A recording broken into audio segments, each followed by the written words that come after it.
Я иностранец.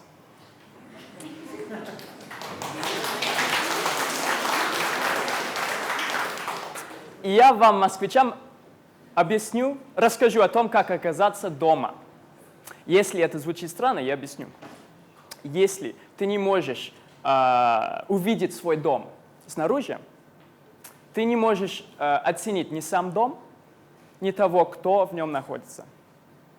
Пока ты не покинешь свой родной дом, ты никогда не сможешь решить те проблемы, которые у тебя есть с детства, твои домашние проблемы. Я это покажу на примере мультфильма «Король лев». В этом фильме главный герой Симба, сын короля, растет на территории Прайда, зная, что он когда-то станет королем. Но он слишком непослушный, и из-за этого непослушания его отец трагически погибает.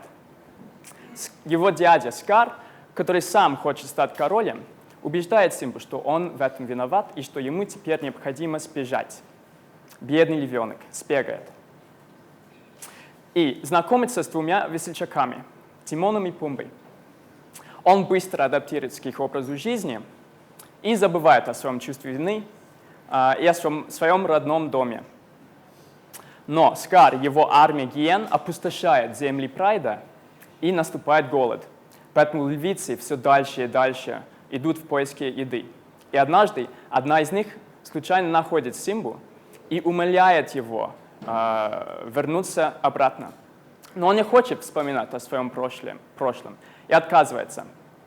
Тогда обезьяна-шаман уговаривает его, и он возвращается не только, чтобы спасти свой дом, но чтобы вернуть свое королевство. Но я же не лев, не король. Как я могу применить эту историю к своей жизни? Есть три момента. Первый момент. Что для меня земли Прайда и домашние проблемы? Я был очень неуверен в себе. Я боялся оказаться недостаточно успешным. И я чувствовал себя виноватым, что неправильно использую свое образование и свои возможности. Это нерациональные проблемы, но они для меня были психологически реальны. Второй момент. Как я избавился от этих проблем? Сначала, чтобы не думать о том, где работают мои однокурсники в банках и в консалтинговых компаниях, я работал в органе местного самоуправления. Хорошая, но не престижная работа. Но это не помогало. Тогда я получил место на международной программе и радостно убежал в Россию. А почему в Россию? Я уже ребенком влюбился в Россию во время школьной командировки, когда я вел себя как настоящий экспат, хотя тогда я этого не понимал.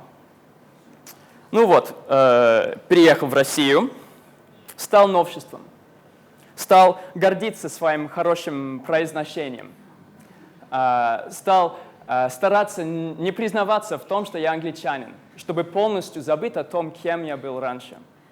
Я стал много есть капусты и сельди под шубой. Я стал много пить водки. Я стал присаживаться на дорожку перед тем, как выйти из дома. Еще я стал заниматься разными проектами. Я сооснователь Центра экспертизы для социальных предпринимателей, органической фермы для беженцев в Московской области и риэлторского агентства для англоговорящих людей в Москве. Раньше еще ввел кулинарный проект для детей-сирот. Третий момент. Чем для меня стало возвращение на территорию моего Прайда? Через год после приезда в Россию я вернулся в Англию за новой визой. И тогда я понял, что у меня изменилась перспектива. Я стал принимать то, что было мне дано. Мои сильные и слабые стороны, мою семью, мое имя, мой английский акцент. Я понял, что иначе я буду пытаться стать кем-то еще, а не самим собой. Теперь мне легче. Я лучше знаю, что для меня будет считаться успехом. Определяю это я сам, а не мой прайд. Когда я слышу об успехах моих друзей, Я рад за них. И когда у всех моих проектов куча проблем и мало денег, я помню, что я это выбрал, и я это хочу. Для меня мой дом стал настоящим королевством. Как и Симба, я готов принять свое прошлое. И я понял, что моя родина, мой прайд, это не единственное место на планете, а лишь одно из огромного множества таких родин, таких прайдов. Но при этом я понял, что мой прайд все-таки мой. А если я откажусь от него, это будет означать, что я отказался от самого себя, от того, кто я есть. Как рыба, которая не может понять, что такое вода, пока она не выпрыгнет из нее. Я не мог понять мой родной дом, пока я не погрузился во что-то другое и стал чужаком. Ну вот, у меня осталось много работы в Москве, я взял визу, я вернулся сюда. Раньше я представлялся не как Эндрю, а как Андрей. Но теперь, после того, как я так много понял о себе, о своей родине, я, наконец, стал представляться как Эндрю. Я меньше стал пить водки. И признаюсь вам, что не так уж и влюблен во все блюда русской кухни. Хотя до сих пор обожаю капусту и селедочку. Я не отсюда. Я чужак. И за это я не извиняюсь. Я надеюсь, что вы начинаете сейчас видеть, как это выглядит у вас. Ты можешь быть одновременно на разных этапах, касательно разных проблем. Еще надеюсь, что вы начинаете видеть, как второй шаг, когда отбрасываешь свое, не обязательно значит уезжать за границу. Хотя в этом и есть свои преимущества. За границей почти нет искушения сдаться и отступить, потому что нравится или не нравится, ты окружен новой средой, и с этим надо как-то жить. Новый язык также помогает отделить тебя от старого мира. Поэтому, если вы выберете путь чужака и решите уезжать жить за границу, вот вам 5 советов от меня, от иностранца, от чужака. Найди своих. Познакомься с ними и уйди. Они могут быть зеркалом, в котором ты себя видишь и понимаешь, что вокруг тебя происходит. Но они не должны стать для тебя окном, через которое ты воспринимаешь мир. Стань тургидом и переводчиком своим друзьям. Ищи такие места, где ты сможешь выступить посредником между твоими новым и старым мирами. Таким образом, ты будешь переводить так и с точки зрения языка, как и с точки зрения культуры, то, что ты сам успел узнать и с чем успел освоиться. Прими стереотипы о себе, потому что именно через них люди искренне показывают то, что они искренне показывают интерес к тебе. И изучи местную культуру для того, чтобы ты смог показать, что так и высоко ты ценишь их культуру. Будь открытым к новым приключениям, к новым знакомствам, к новым знаниям. Если тебе страшно пробежать марафон через озеро Байкал, пробежи. Если страшно познакомиться с новыми людьми, может быть, с теми, кто вокруг тебя в этой аудитории, да, или выступить на TEDx, ты знаешь, что делать. Когда общаешься с человеком, не отходи от страха незнакомого, но найди, чем его образ жизни лучше твоего, и погрузись в его образ мыслей.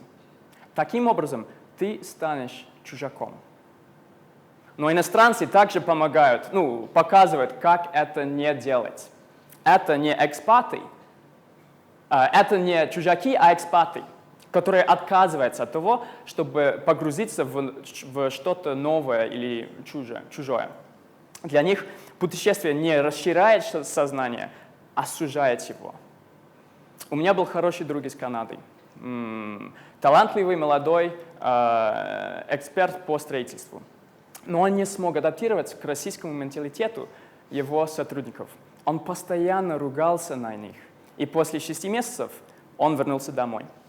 И когда его спрашивают, как там в России, он отвечает, знаешь, там действительно отстой. Там очень странно. Представляешь, у каждого эскалатора на метро есть дежурная. Она ничего не делает. Она только смотрит на людей и иногда ругается на них. А еще в супермаркетах целые ряды водки разных сортов. А когда ищешь обычную арахисовую пасту, ее нет. Такое встретишь только в России. Это вот что значит сужать сознание. Теперь у вас может быть два комментария. Во-первых, это все замечательно, но я не готов отправиться в Перу для того, чтобы найти какое-то королевство на текстильщиках.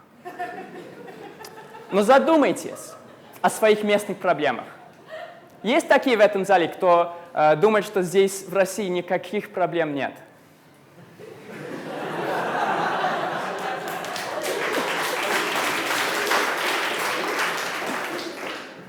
Есть. Если ты никогда не был за пределами своего прайда, как ты можешь вообразить, что все может быть по-другому?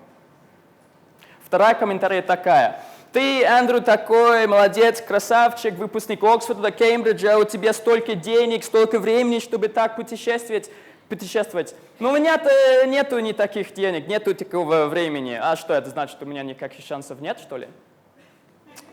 Ты можешь быть чужаком и на текстильщиках.